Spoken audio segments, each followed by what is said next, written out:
The new dinosaur park in Canada was coming along nicely. It only had a couple of dinosaurs at the moment, but they were already a big hit with the audience. As previously said, the park was looking for the help of viewers to come up with the names of the other two Cryolophosaurus. The alpha already was named Elvis by the park itself, but the other two were still undecided. The park then finally announced the viewer suggestions that were chosen. Thank you all for so many wonderful suggestions. For the male cryo, the name Prince was chosen, sent in by viewer Lunch Trooper. Not only did this kind of fit in with the fact that Elvis of course was the king, but it reminded the park staff of course also of Prince the artist, of which many were a fan of. The female cryo was named Crystal, as sent in by viewer A Carter51. Be sure to stick around to hear which dinosaurs need a name this time and leave your suggestions in the comments down below.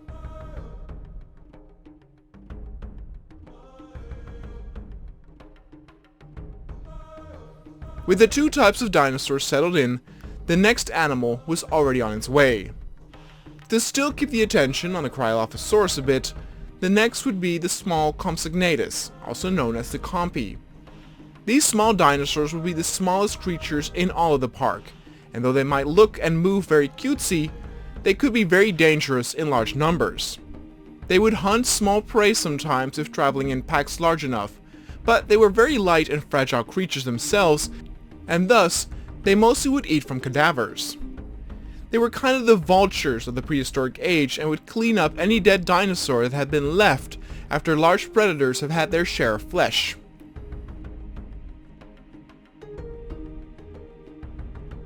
Now the movement of these animals was a big problem, since someone at the higher ranks gave green light to sedate them with the rangers in the choppers and then also transport them via helicopter. Though this worked fine with the other dinosaurs, the Compies were so small that it took the rangers all day long to actually find and shoot the Compies themselves. They were nearly invisible in the taller grass, and coupling them to the transport choppers was a logistical nightmare in and of itself. Honestly, these dinosaurs could be carried with one hand, so someone up there did not know what they were doing when they signed the documents to greenlight this operation. Now since they were so small, and there were so many of them, these dinosaurs would not be named, since it would be too difficult to tell them apart. But with the suggestions of names for the Cryolophosaurus, there was one suggestion that stood out that would be very funny if put on a Compy. Viewer Lino suggested the name Big Eddie, and thus the Alpha Compy was named Big Eddie, or Big Ed as some would call it, with the irony speaking for itself.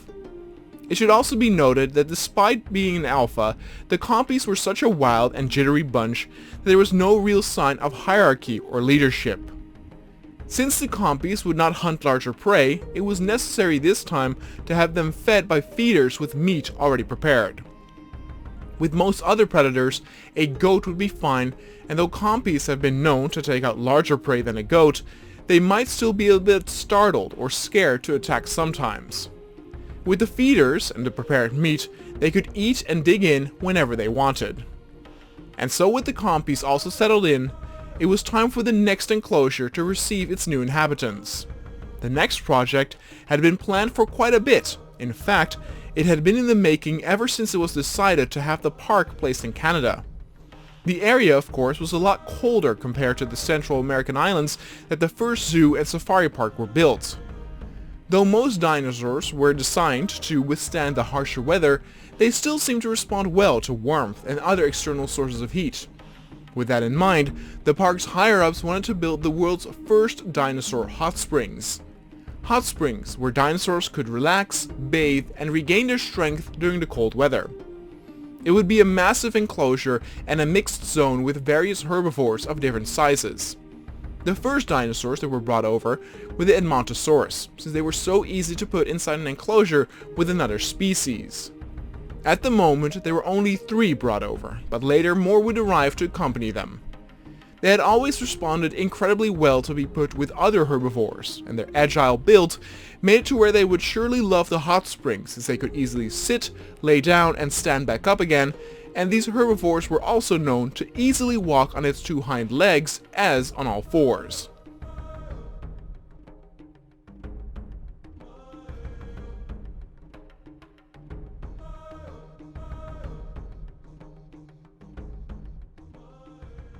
The other species that was brought over was the Dinosaurus, named after the famous author of the book Jurassic Park. This initial sluggish and cranky looking dinosaur was actually pretty friendly, but was very dependent on being in a group. They were rather difficult to breed, and thus in the beginning only one was brought over, but it would not take long before another couple would join them.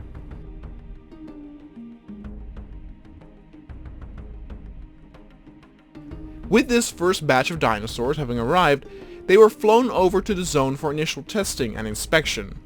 The actual hot spring area was massive, and so big in fact, that it was difficult to see how these few animals would respond to it.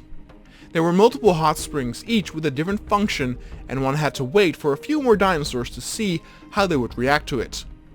Back at the arrival zone, the next dinosaurs that would be added had arrived in the form of the Drysaurus and Triceratops.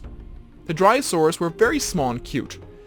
They were decided upon to be used since they could breathe some extra life into the zone and be playful compared to those more heavy and sometimes sluggish types, but without being too skittish like the Gallimimus.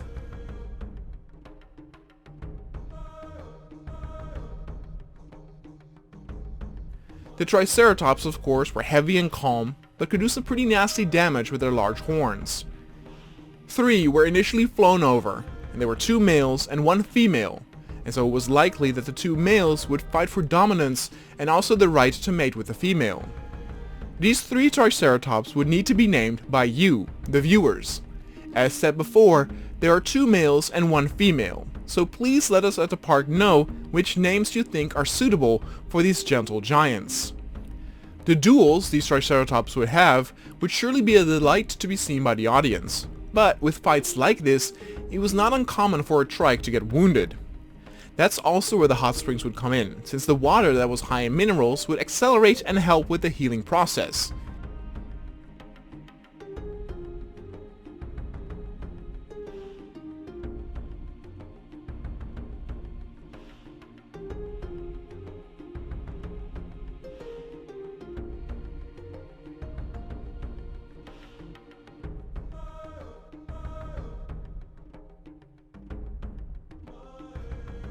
Since the temperature was cold, the first of the dinosaurs did indeed react very well to the warm water and its soft healing touch. The Dinosaurus loved it even so much that it would submerge its entire head into the water, only to be startled a moment later by the fact that it couldn't breathe. Yeah, they weren't the smartest of dinosaurs, but it was cute to see them in a habitat like this. The enclosure was divided into 3 separate hot springs, and then another body of water that served as a drinking spot. The 2 largest hot springs were of a hot temperature of around 40 degrees, and the one nearest to the coast had a significant higher amount of minerals in it that would work as a peel for the skin. Dinosaurs that would bathe in these hot springs would almost have a sort of wellness experience, and would visibly look healthier and happier after having soaked in it for parts of the day.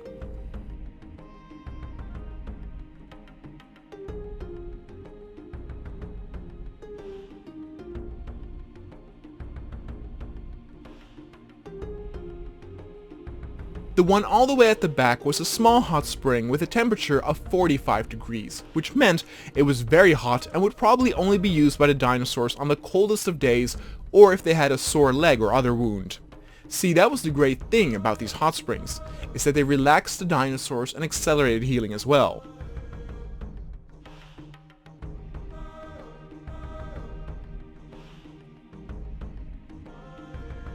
The final dinosaurs that were added to the hot springs were the Maiasaurus, as they were also very docile and gentle and could easily be mixed within the group already established. And by the end, the hot springs were an incredible sight to behold and a thriving little ecosystem where the dinosaurs were happier than ever.